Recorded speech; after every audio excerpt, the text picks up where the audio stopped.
abogada. Pero hoy nuestro programa se engalana porque tenemos para ver ustedes una cantidad de invitados maravillosos. Empiezo con alguien que no merecería siquiera, porque no es que no lo merezca por sí mismo, sino porque no lo necesita que yo haga esta presentación. Pero quiero hacerla porque me congratulo al hacerlo. Nos visita alguien a quien respeto y admiro mucho, porque es una persona que ha transitado y sigue haciéndolo el mundo académico, el mundo de la profesión, el mundo tribunalicio, y en cada uno de esos espacios en los que camina deja huellas y deja discípulos. Me estoy refiriendo a quien es ministro de la Corte Suprema de Justicia de la provincia, titular de Derecho Penal, director de carreras de posgrado y tantísimas otras cosas que podríamos decir de él. Le damos las gracias en esta noche de viernes de nuestro Colabro TV al doctor Daniel Herbeta. Daniel, bienvenido. ¿Qué tal? Muchas gracias por la invitación, Gustavo. Muy amable por la presentación. Y bueno, un gusto porque se acercan días muy importantes, la semana de la celebración del Día del Abogado. Yo ejercí muchos años la profesión y tengo una relación muy particular y de compromiso con la colegiación y con la abogacía colegiada. Lo sé, lo sabemos, te agradecemos por eso especialmente tu visita. No es la primera vez que estás con nosotros, por suerte, y esta vez estás centralizado en eso, pero seguramente tendremos ocasión de hablar de algunas otras cosas. Pero es cierto que lo quisimos invitar a Daniel, gustoso, inmediatamente aceptó, porque es un referente de la abogacía. Porque es cierto, él ha sido abogado, como ha dicho, mucho tiempo, pero además ha sido decano de la Facultad de Derecho de la Universidad Nacional de Rosario. Tiene mucho que ver en el proceso de formación jurídica y hoy institucional. Contanos cómo ves hoy vos, con toda esa experiencia aquilatada que tenés, Daniel, el mundo de la abogacía. ¿Qué te parece que nos está pasando? ¿Qué reflexiones quisieras compartirnos? Bueno, en primer lugar, bueno, felicitar a todas las abogadas y los abogados en esta semana que se viene por su día, evocando a Alberdi. Recordar un poco los compromisos, ¿no? Que como esta profesión tan digna tiene, compromisos que tienen que ver con que la abogacía no sea solo una ocupación más, sino una manera de afianzar el respeto por la dignidad humana, por la convivencia pacífica, en un contexto tan difícil como el que estamos atravesando, con tantas desigualdades, con tantas injusticias, con discursos de odio, de discriminación. Creo que ahí uno ve bien la dimensión de esta profesión tan humanista y un poco nos genera el compromiso también de posicionarnos frente a esas injusticias, porque siempre digo que a veces el silencio, como la indiferencia, no es neutralidad, sino que es complicidad. Claro. Y hoy la profesión está atravesada por un montón de desafíos, por una situación económica complicada para los jóvenes abogados, pero está atravesada también por toda una cuestión tecnológica, una dimensión tecnológica que está cambiando muchísimo, ¿no?, el modo de ejercer la profesión y que, bueno, nos permite establecer una serie de reflexiones, me parece, interesantes porque tienen que ver precisamente con este futuro, ¿no? Este futuro inmediato, porque ya prácticamente es un presente que a los más antiguos nos cuesta un poco, obviamente, pero que para los más jóvenes es todo un desafío y no tengo duda que lo van a poder enfrentar con mucha capacidad. Vos sabés, Daniel, que te escucho con tanta atención porque es cierto.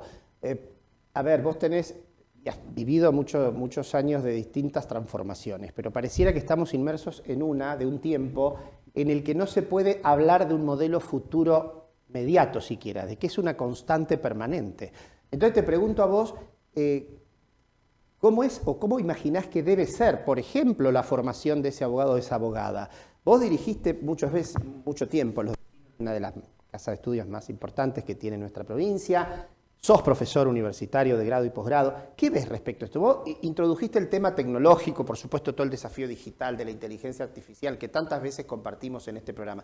Pero ¿qué ves vos desde ese paradigma de formación? Yo creo que hay que cambiar completamente el paradigma de formación de la abogacía, lo estamos hablando, se está trabajando en la Facultad de Derecho, por lo menos de la Universidad Nacional de Rosario, en la que vos en alguna medida participás activamente y es un orgullo para la facultad tenerte. Muchas gracias.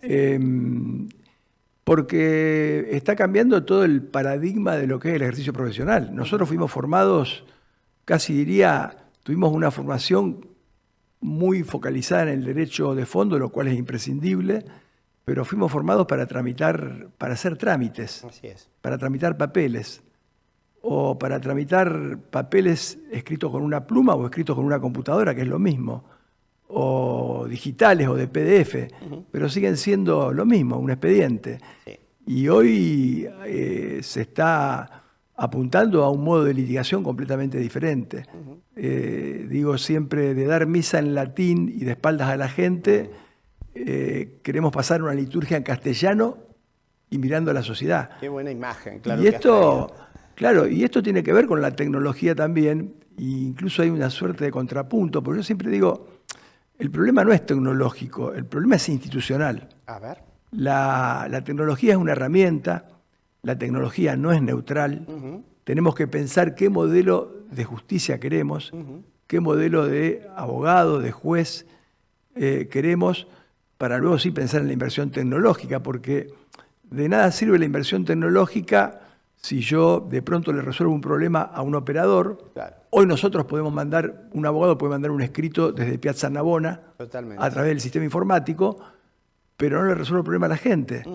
¿Por qué? Porque seguimos concibiendo el proceso como una secuencia de trámites interminables, con un sistema recursivo con múltiples instancias y con un juez que termina dictando sentencia después de muchos años. Entonces, ¿cuál es el sentido si este es un servicio público para la gente, no para el abogado? Y bueno, ¿esto qué implica?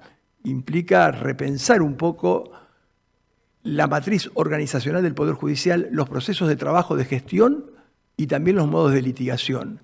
Y en esto hay que empezar a asumir que nuestra Constitución Nacional, que durante tanto tiempo hemos incumplido y seguimos incumpliendo, siempre planteó un modelo de justicia pública, un modelo donde la publicidad incluso es una exigencia de cualquier acto de gobierno, de cualquier acto republicano, y el Poder Judicial es un poder político que forma parte de la estructura de gobierno de la sociedad. Sus actos son actos de gobierno, sus sentencias, sus actos procesales deberían ser públicos, racionales y transparentes.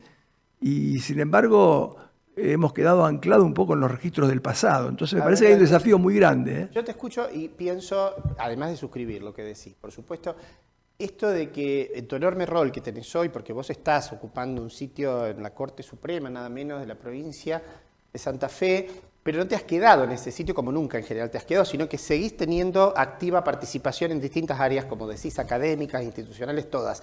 Entonces, traías vos recién a colación la Constitución Nacional, pero también nosotros tuvimos y tenemos desde hace poco una nueva Constitución en la provincia de Santa Fe. Vos nos visitaste antes de ese proceso, recuerdo que hemos hablado un poco, hablamos de oralidad, pero quisiera que, si tenés ganas de hacerlo, porque sabemos que has participado con proyectos propios, en el que algunos te han sido recepcionados en ese plano, y por qué, ¿cuáles son, primero, si los querés compartir, y por qué crees que son positivos?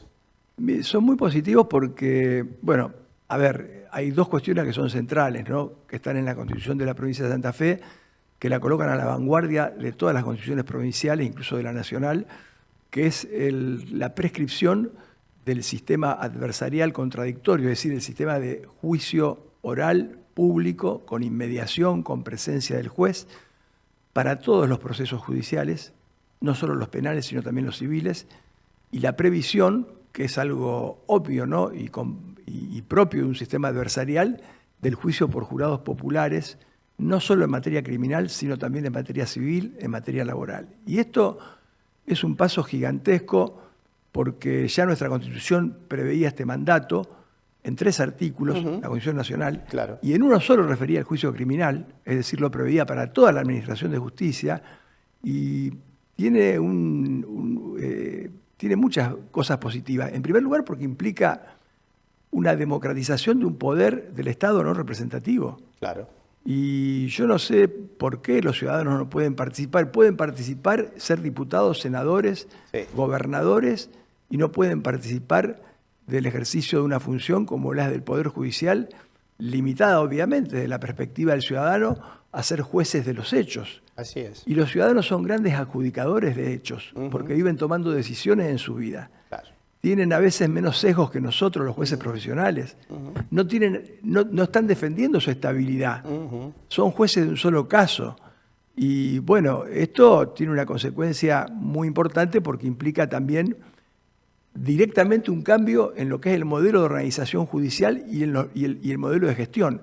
Y la Constitución Provincial también receptó algo increíble, que es en un artículo, el 118, establecer, ya no hablar de cámaras de apelaciones, sino de jueces de revisión, y establecer que los jueces se pueden organizar en colegios de jueces. A ver. ¿Esto qué significa? Sí. Significa romper la estructura rígida, feudal, heredada de la colonia, Claro. cuya genealogía está en la Edad Media, del juzgado.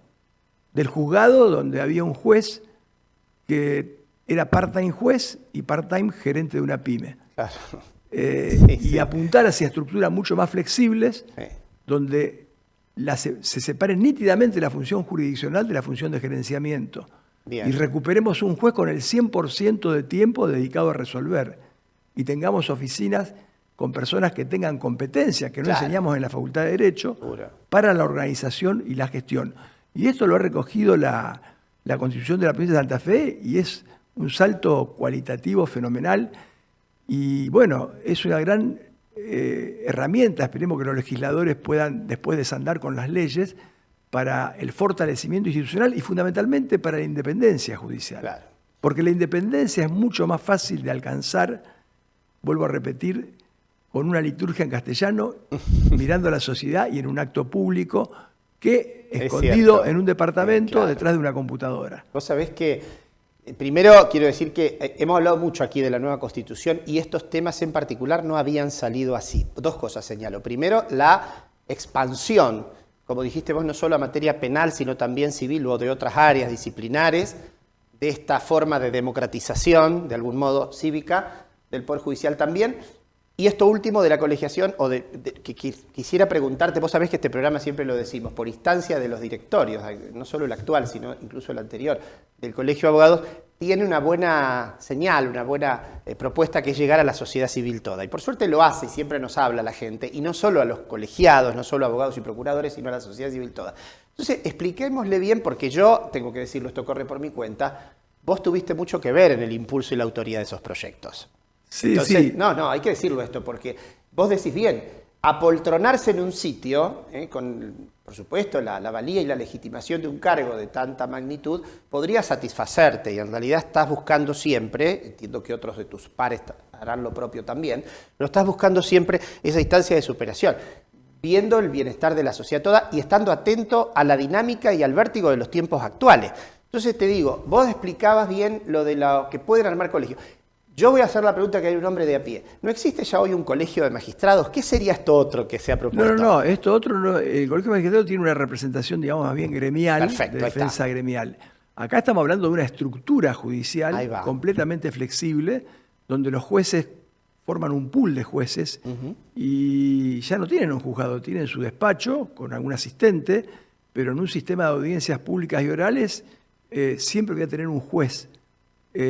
No va a pasar lo que pasa ahora, que un juez pide licencia, se enferma o queda vacante, y ese juzgado directamente queda paralizado, que es uno de los problemas de esta estructura feudal. Pero además, el sistema permite recuperar muchísimo el tiempo del juez, que ya no va a tener que dedicarse a gerenciar o a administrar un juzgado, porque esa función va a estar en una oficina judicial manejada por personas que tienen expertise en el tema.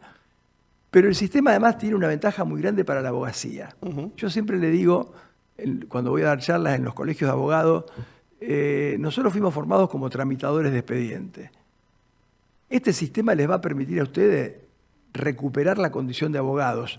Porque en el esquema anterior, que es un esquema que tiene una raíz inquisitorial, el abogado era un auxiliar de la justicia.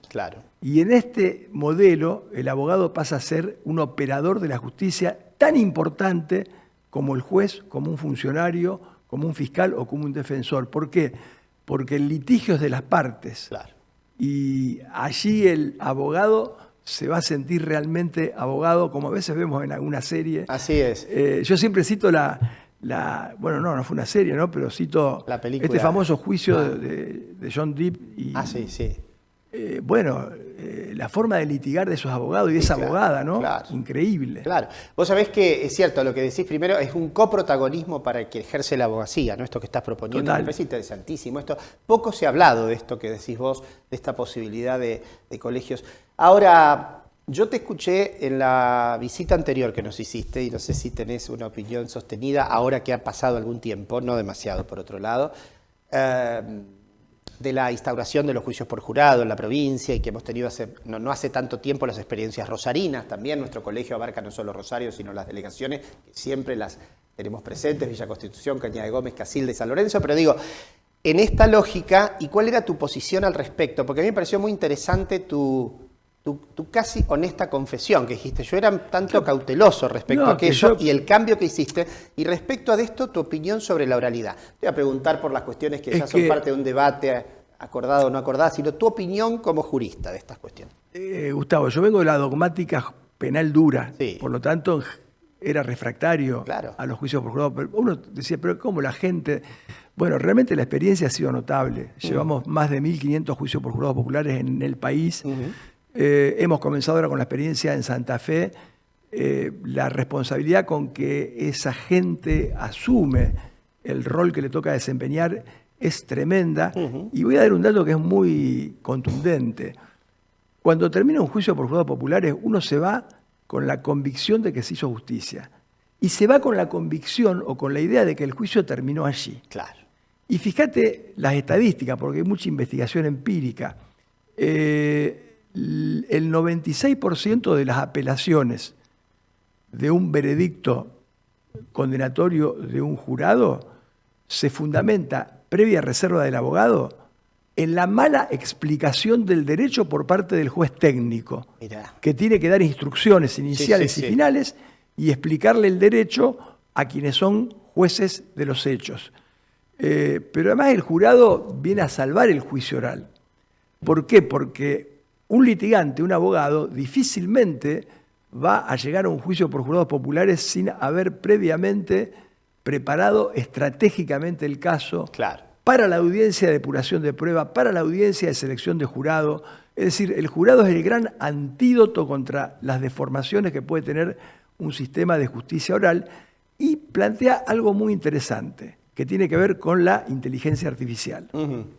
Yo siempre digo, la inteligencia artificial es una herramienta extraordinaria. Sí, claro. Nos permite sistematizar información, gestionar volúmenes de datos impresionantes, nos permite favorecer un montón de cuestiones. Y en un tiempo... Pero cuidado que la inteligencia artificial no neutraliza las decisiones humanas y la responsabilidad por las decisiones humanas. Así es. Porque, a ver, ¿cuánto vale el dolor de no poder volver a caminar? Eso no lo puede determinar un algoritmo. Claro. Y porque además nuestra Constitución que exige una justicia humana, no una justicia robótica. Así es. Y el jurado, precisamente, bueno, nos permite aprovechar las ventajas de la inteligencia artificial para muchas cosas, pero humaniza mucho. Tener una justicia humana, claramente humana, a cargo de 6 mujeres y 6 varones, 12 ciudadanos que son los que integran un jurado clásico. Vos sabés, Daniel, que es maravilloso escucharte en esto, porque primero que le das mucha... Sí, pero además le pones mucha énfasis y entusiasmo. Esto es importante, el entusiasmo con el que desde las instituciones, y en este caso con tu experiencia, nos la volcás. Yo, esto que decís del juicio por jurado, también transité la misma facultad que vos y tuvimos los mismos reparos iniciales en la formación que teníamos en ese tiempo en función de esto. Ahora, esto que decís de la inteligencia artificial, vos desde el Poder Judicial lo estás viendo también, la digitalización de los procesos y una cantidad de cuestiones. Digo, seguimos confiando en que lo humano es lo que nos salva y seguimos pensando y queremos creer que así será. ¿Vos estás viendo un uso, ya no de la inteligencia artificial, sino de la digitalización adecuado, suficiente, desde el Poder Judicial, te pregunto? No, nosotros tenemos que dar un cambio estratégico, fundamentalmente en lo que es la justicia civil, la justicia del derecho civil, derecho laboral.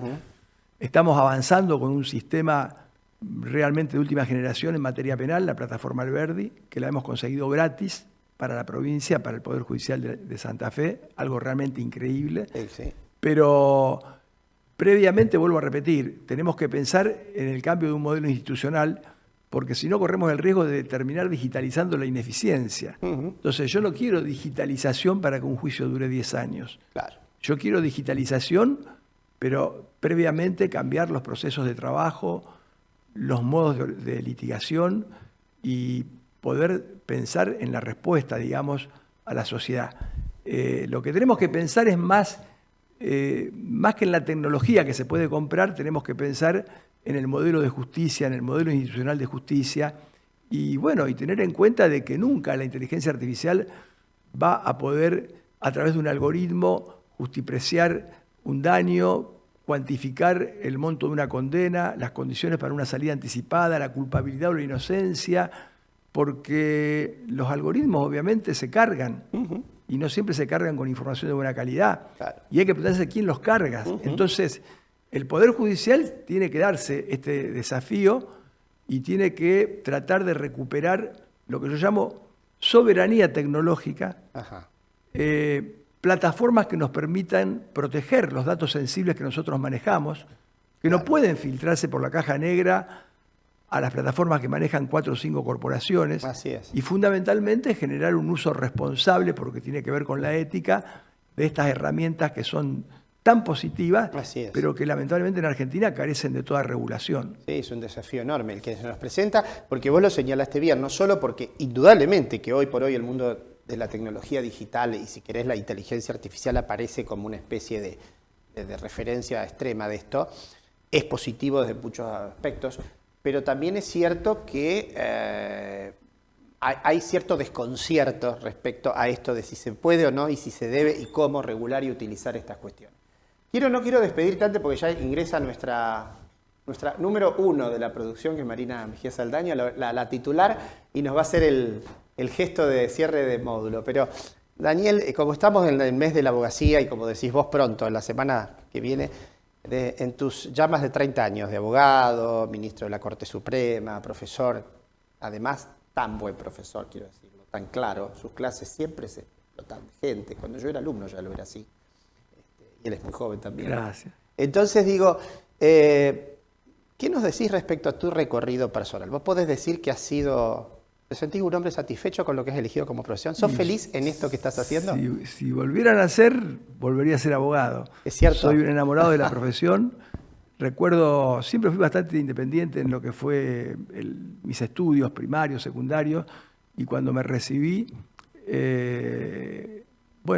solo, sin consultar con nadie, me fui caminando a la Facultad de Derecho Córdoba 2020 y me inscribí como alumno. Y la verdad que me siento muy orgulloso de una profesión tan extraordinaria como es la abogacía. Es más, extraño la abogacía, el ejercicio profesional, pero siempre digo, la abogacía se puede ejercer también de distintos roles. Trabajé muchos años como abogado defendiendo intereses de parte y haciéndolo con compromiso, con ética, porque el proceso, y esto los abogados tenemos que, y las abogadas, aprenderlo siempre, el proceso no debe ser un juego de truco, el proceso es un juego de leales, donde hay que defender lealmente los intereses de parte. Y ahora me toca estar del otro lado de la profesión, ejerciendo la magistratura en un lugar de mucha responsabilidad institucional y también a gusto y con mucho compromiso. Y yo siempre digo, las cosas hay que hacerlas con pasión. Uno se puede equivocar y hay que saber pedir disculpas cuando uno se equivoca, pero nunca puede faltar pasión. Es buenísimo, nos quedamos con estas reflexiones. Gracias, Daniel, por haber venido esta noche de viernes. Ha sido un placer.